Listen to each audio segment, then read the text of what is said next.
For example, if Mr. Anthony 0.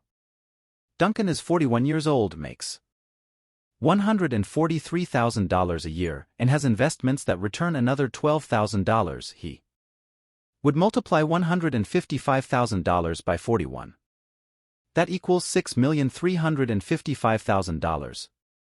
Dividing by 10, his net worth should be $635,500. If Ms. Lucy R. Frankel is 61 and has a total annual realized income of $235,000, her net worth should be $1,433,500. Given your age and income, how does your net worth match up? Where do you stand along the wealth continuum? If you are in the top quartile for wealth accumulation, you are a PAW or prodigious ACU. Ladder of wealth.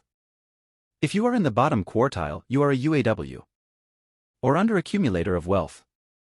Are you a PAW, a UAW, or just an AW, average accumulator of wealth? We have developed another simple rule. To be well positioned in the PAW category, you should be worth twice the level of wealth expected. In other words, Mr. Duncan's net worth/wealth should be approximately twice the expected value or more for his income/age cohort, or $635,500 multiplied by 2 equals $1,271,000. If Mr.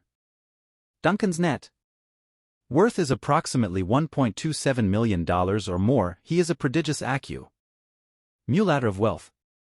Conversely, what if his level of wealth is 1/2 or less than expected for all those in his income/age category? Mr. Dunn would be classified as a UAW if his level of wealth were $317,750 or less, or 1/2 of $635,500. PAWs versus UAWs.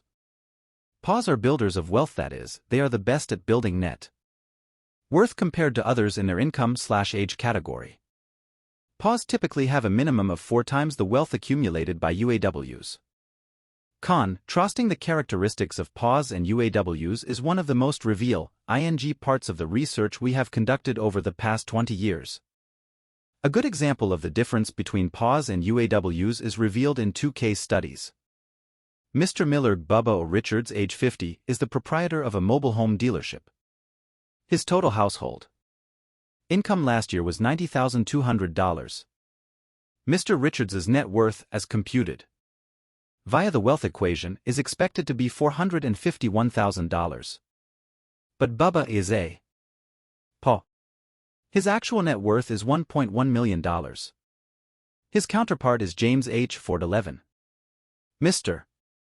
Ford, age 51, is an attorney. His income last year was $92,330, slightly more than Mr. Richards's. What is Mr. Ford's actual net worth? His expected level of wealth? Mr. Ford's actual net worth is $226,511, while his expected level of wealth, again computed from the wealth equation, is $470,883. Mr. Ford, by our definition, is an underaccumulator of wealth. Mr. Ford spent 7 years in college.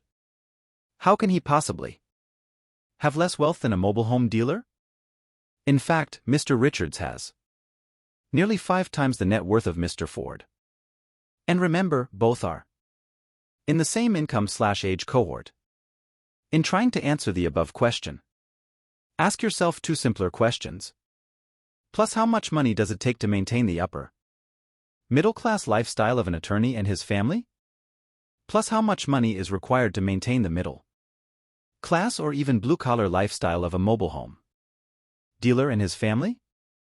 Clearly, Mr. Ford, the attorney, must spend significantly more of his household's income to maintain and display his family's higher upper middle-class lifestyle. What make of motor vehicle is congruent with the status of an attorney? Foreign luxury, no doubt. Who needs to wear a different high-quality suit to work each day? Who needs to join 1 or more country clubs? Who needs expensive Tiffany silverware? and serving trays? Mr. Ford, the UAW has a higher propensity to spend than do the members of the PAW group. UAWs tend to live above their means, they emphasize consumption, and they tend to de-emphasize many of the key factors that underlie wealth building. You or your ancestors? Most of America's millionaires are first-generation rich.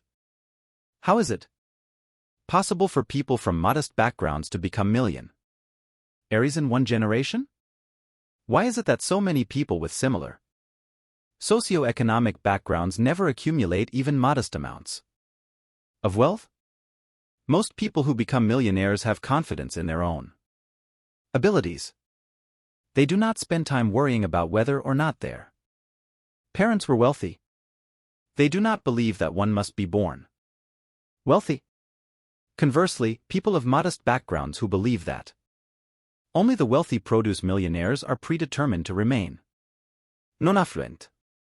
Have you always thought that most millionaires are born with silver spoons in their mouths? If so, consider the following facts that our research uncovered about American millionaires. Plus, only 19% receive any income or wealth of any kind from a trust fund or an estate. Plus, fewer than 20% inherited 10% or more of their wealth. Plus, more than half never received as much as $1 in inheritance. Plus, fewer than 25% ever received an act of kindness of $10,000 or more from their parents, grandparents, or other relatives. Plus, 91% never received, as a gift, as much as $1 of the ownership of a family business. Plus, nearly half never received any college tuition from their parents or other relatives. Plus, fewer than 10% believe they will ever receive an inheritance in the future. America continues to hold great prospects for those who wish to accumulate wealth in one generation. In fact, America has always been a land of opportunity for those who believe in the fluid nature of our nation's social system and economy. More than 100 years ago, the same was true. In the American economy, Stanley Lebergott reviews a study conducted in 1892 of the 4,047 American millionaires. He reports that 84% were nouveau riche, having reached the top without the benefit of inherited wealth. Britannia rules. Just before the American Revolution, most of this nation's wealth was held by landowners.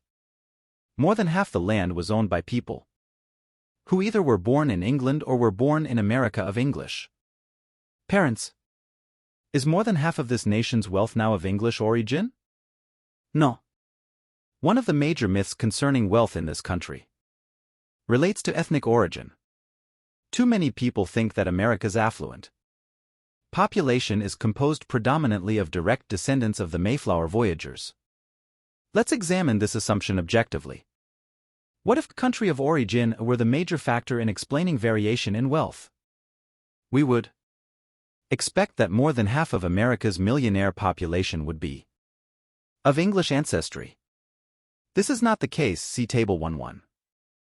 In our most recent national survey of millionaires, we asked the respondents to designate their country of origin/ancestry/ethnic origin. The results may surprise you. Those designating English as their ethnic origin accounted for 21.1% of the millionaire population. People of English origin account for 10.3% of the United States household population in general. Thus, American millionaires of English origin are more prevalent than expected, given their numbers in the entire U.S. population. 10.3% versus 21.1%. In other words, this group has a millionaire concentration ratio of 2.06, 21.1% of all millionaire households divided by 10.3% of all households headed by poor sons of English origin, meaning that people of English origin are about twice as likely to head households in the millionaire category than would be expected from their portion of all households in America. And yet, what percentage of the English ancestry group in America is in the millionaire category? Would you expect the English group to rank first? In fact, it ranks fourth. According to our research, 7.71% of all households in the English category have a net worth of $1 million or more. 3 other ancestry groups have significantly higher concentrations of millionaires. How can it be possible that the English ancestry group does not have the highest concentration of millionaire households? After all, they were among the first Europeans to arrive in the New World. They were on the ground floor to take economic advantage in this land of opportunity. In 1790 colonial America, more than 2/3 of households were headed by a self-employed person. In America, the achievements of the current generation are more a factor in explaining wealth accumulation than what has taken place in the past. Again, most American millionaires today, about 80%, are first-generation rich. Typically, the fortunes built by these people will be completely dissipated by the second or third generation. The American economy is a fluid one. There are many people today who are on their way to becoming wealthy. And there are many others who are spending their way out of the affluent category. Winning ancestry group. If the English ancestry group does not have the highest concentration of millionaire households, then which group does? The Russian ancestry group ranks first, the Scottish ranks second, and the Hungarian ranks third. Although the Russian ancestry group accounts for only about 1.1% of all households in America, it accounts for 6.4% of all millionaire households.